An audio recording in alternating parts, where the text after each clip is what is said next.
Assalamualaikum warahmatullahi wabarakatuh. Jumpa lagi dengan Bu Nur Hasanah. Anak-anak, pernahkah kalian merasakan bau yang tidak sedap di lingkungan kalian? Melihat air sungai yang kotor, berwarna hitam dan penuh sampah? Apakah lingkungan tersebut bisa dikatakan sudah tercemar? Oke, pada kesempatan ini kita akan belajar tentang pencemaran lingkungan. Bagaimana perasaan kita kalau berada di tempat seperti ini, di mana sungai tampak bersih, tidak banyak sampah yang terbawa air sungai, sehingga tidak menyebabkan bau dan air tetap jernih dan terasa segar, bukan? Nah, bagaimana rasanya kalau berada di tempat seperti ini, di mana sampah-sampah dibuang ke sungai akan menghambat arus sungai dan dapat menyebabkan bau yang tidak sedap dan menyebabkan air menjadi keruh, bahkan berbusa. Hal ini akan mempengaruhi kehidupan makhluk hidup yang berada di sungai. Apabila terjadi hal seperti ini, maka lingkungan tersebut dapat dikatakan mengalami pencemaran. Pencemaran lingkungan adalah masuknya atau dimasukkannya makhluk hidup, zat energi, dan atau komponen lain ke dalam lingkungan hidup oleh kegiatan manusia sehingga kualitasnya turun sampai ke tingkat tertentu yang menyebabkan lingkungan hidup tidak dapat berfungsi sesuai dengan peruntukannya. Pencemaran lingkungan dapat terjadi karena kegiatan manusia dan faktor alam. Pencemaran dapat terjadi di udara, di air, maupun di tanah. Namun, pada kesempatan ini kita hanya belajar tentang pencemaran air.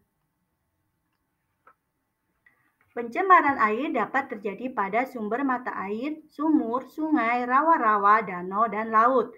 Air dikatakan bersih apabila jernih, tidak berbau, tidak berwarna, dan tidak berasa, dan tidak mengandung organisme yang berlebih. Air yang tercemar akan berbau, mengandung bahan pelarut, dan endapan. Derajat keasaman tidak netral, terdapat mikroorganisme yang berlebih, memiliki rasa, radioaktivitas air meningkat, suhu air berubah, dan berwarna. Apa saja penyebab pencemaran air? Ya, ada limbah rumah tangga, limbah pabrik, dan limbah pertanian. Limbah rumah tangga merupakan limbah yang berasal dari hasil samping kegiatan perumahan. Limbah rumah tangga dapat berasal dari bahan organik, anorganik, maupun bahan berbahaya dan beracun. Limbah organik adalah limbah seperti kulit buah, sayuran, sisa makanan, kertas, kayu, daun, dan berbagai bahan yang dapat diuraikan oleh mikroorganisme. Limbah yang berasal dari bahan anorganik antara lain besi, aluminium, plastik, kaca, kaleng bekas cat, dan minyak wangi. Kemudian limbah pabrik. Kegiatan industri menghasilkan produk sampingan yang tidak terpakai yaitu limbah.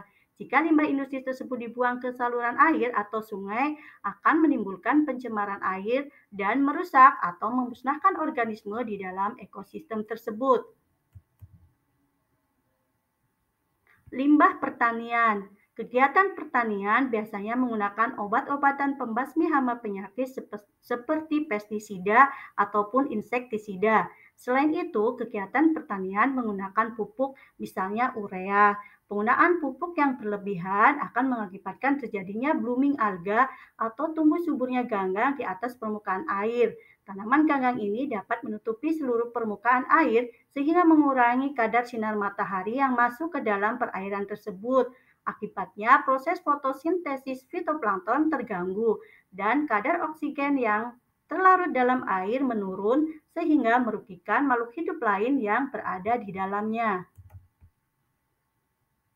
Apa saja dampak pencemaran air? Yang pertama ada penurunan kualitas lingkungan, kemudian ada gangguan kesehatan, pemekatan hayati, mengganggu pemandangan, dan mempercepat proses kerusakan benda. Usaha penanggulangan pencemaran air yang pertama pembuatan kolam stabilisasi, kemudian instalasi pengolahan air limbah, dan pengelolaan ekskreta. Dalam kolam stabilisasi, air limbah diolah secara alamiah untuk menetralisasi zat-zat pencemar sebelum air limbah dialirkan ke sungai. Instalasi pengolahan air limbah atau IPAL. Pada pengolahan air limbah ini menggunakan alat-alat khusus. Pengolahan ini dilakukan melalui 3 tahapan yaitu primary treatment, secondary treatment, dan tertiary treatment. Pengelolaan ekskreta. Ekskreta banyak terkandung dalam air limbah rumah tangga. Ekskreta banyak mengandung bakteri patogen penyebab penyakit. Jika tidak dikelola dengan baik, dapat menimbulkan berbagai penyakit. Pengelolaan ekskreta dapat dilakukan dengan menampung dan mengolahnya pada jamban atau septic tank yang ada di sekitar tempat tinggal, dialirkan ke tempat pengolahan atau dilakukan secara kolektif. Untuk mencegah merasapnya air limbah ke sumur atau resapan air, maka jamban harus dibuat secara sehat. Usaha untuk mengurangi pencemaran lain yang pertama adalah menggunakan bahan-bahan yang ramah lingkungan, tidak membuang sampah di sungai atau sumber air lainnya, dan menggunakan deterjen yang ramah lingkungan. Atau dengan menggunakan 4R, yaitu recycle, reuse, reduce, dan repair. Nah, anak-anak, saatnya kuis ya. Nah, silahkan kalian catat pertanyaannya, kemudian kalian jawab, kemudian kalian upload di GCR kalian. Oke anak-anak, terima kasih atas perhatian kalian. Semoga sukses dan jangan lupa tetap jaga kesehatan. Ada sedikit kata-kata bijaksana, hidupmu tidak akan pernah positif jika pikiranmu selalu negatif. Jangan lupa tugasnya dikerjakan ya. Tetap semangat. Oke, kita ketemu di lain waktu pada materi selanjutnya. Semoga bermanfaat. Assalamualaikum warahmatullahi wabarakatuh.